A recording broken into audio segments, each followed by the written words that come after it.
So my name is Beth Thompson, and I am married to Joel Thompson, who is a pastor here at the Cause.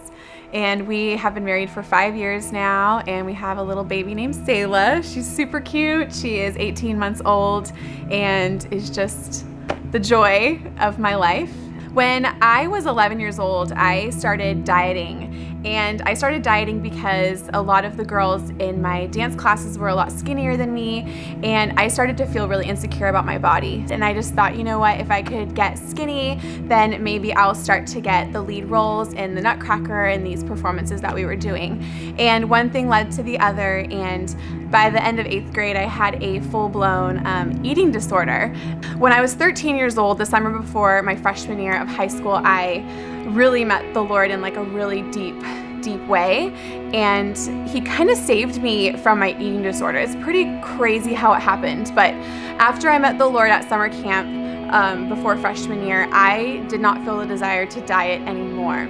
I was pretty good all the way through high school, and at the end of high school, I broke up with my first boyfriend, and after that whole scenario happened, I ended up feeling really insecure about my body again, and so I started dieting again.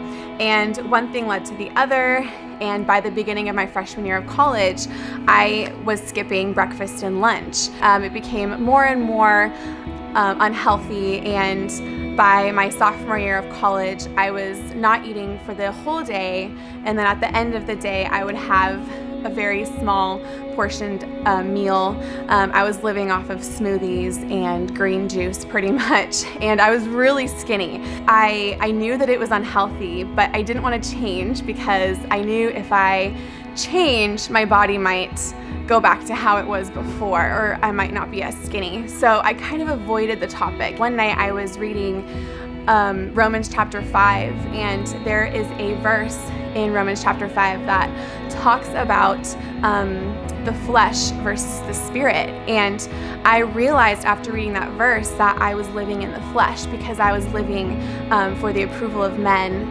above more so than the approval of God.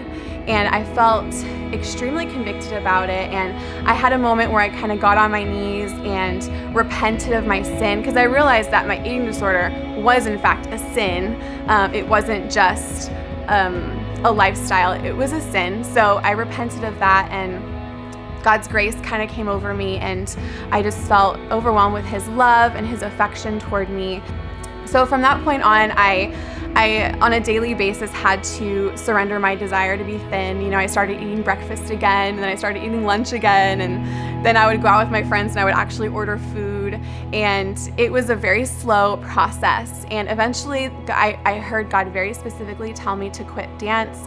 So I quit ballet, which was really hard for me, but pretty much once I quit ballet, I felt so free. The closer I've become to the Lord, the less I care about myself and the less self-focused I am. And that's just a miracle, because 10 years ago, I was so self-absorbed, and that's what led to my eating disorder. So if God can set me free of my pride and my vanity and my envy of other people, if he could set me free from the mental illness I suffered from, then he can definitely do the same for you.